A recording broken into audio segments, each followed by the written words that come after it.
ধন্যবাদ রবিউল ভাই, দীর্ঘক্ষণ ধরে সঞ্চালনার কাজ করছে। প্রার্থী তার পরিচয় দেবেন একটু পরেই। আপনারা সবাই চেনেন কাশীনগরে, যেহেতু প্রত্যেক দিন আপনাদের যাতায়াত রয়েছে, তিনি কাশীনগরেই বেশি সময় কাটান। আপনারা সবাই অনেকেই চেনেন তাকে।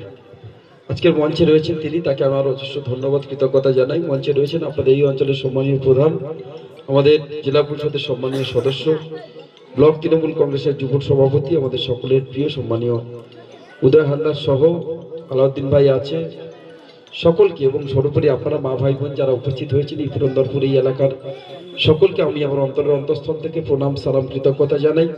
একেবারে সন্ধ্যেবেলা আপনারা সবাই এখানে বাড়ির কাজ রেখে সবাই এখানে বসে রয়েছেন এবং আমাদের কথা শুনছেন।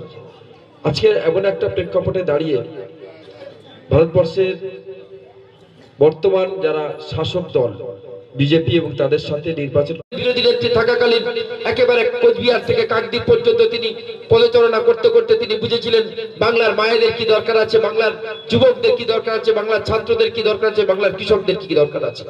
আমরা কেউ বলিনি যখন পাঞ্জাবের মধ্যে একটা কৃষি প্রধান রাজ্যে কৃষকরা আত্মহত্যা করে, কৃষকের ফসলের সঠিক ন্যায্য দাম পায় না, ঠিক সেই জায়গা থেকে দাঁড়িয়ে কৃষি নীতির মতো একটা ভ্রান্ত নীতি এনে যখন কৃষকদের আত্মহত্যায় কেন্দ্রীয় সরকার বাধ্য করছে, সেই জায়গা থেকে দাঁড়িয়ে দিদি মমতা বন্দ্যোপাধ্যায় কৃষক বন্ধুর মতো প্রকল্প করে আজকে কৃষকের মুখে হাসি ফুটিয়েছে। বছরে 10,000 টাকা করে দিয়ে তিনি কৃষক বন্ধু প্রকল্প সকলের কাছে তুলে দিয়েছেন। আপনারা সবাই জানেন, আমরা প্রকল্পের কথা বেশি করে বলতে চাই না, আপনারা সবাই ইতিমধ্যে সেই প্রকল্পের সুবিধা পেয়েছেন। আজকে যারা আইএসএফ করছে, যারা সিপিএম করছে, যারা বিজেপি করছে, বুকে হাত দিয়ে বলুন তো, এখানে মুসলিম সম্প্রদায়ের মানুষ অনেক সংখ্যায় বেশি রয়েছে।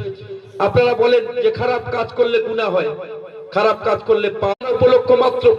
কেউ চাইলেও পাশের বাড়ির সাথে আমার ঝগড়া রয়েছে, আমার সাথে জায়গা জমি নিয়ে দ্বন্দ্ব আছে, আমি চেষ্টা করব যাতে লক্ষ্মীর ভান্ডারটা না হয়, আমি চেষ্টা করেছি যাতে স্বাস্থ্যসাথী কার্ডটা না পায়। দিদি মমতা বন্দ্যোপাধ্যায় বলেছে তোমার চোখ রাঙানিতে আমি ভয় পাই না, আমরা সরাসরি মায়েদের কাছে পৌঁছে চাই।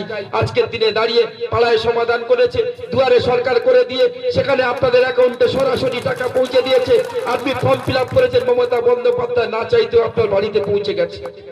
আজকে সেই ভোটটা হচ্ছে, আজকের দিনে যে ভোটটা, সেই ভোটটা মমতা বন্দ্যোপাধ্যায়ের ভোট।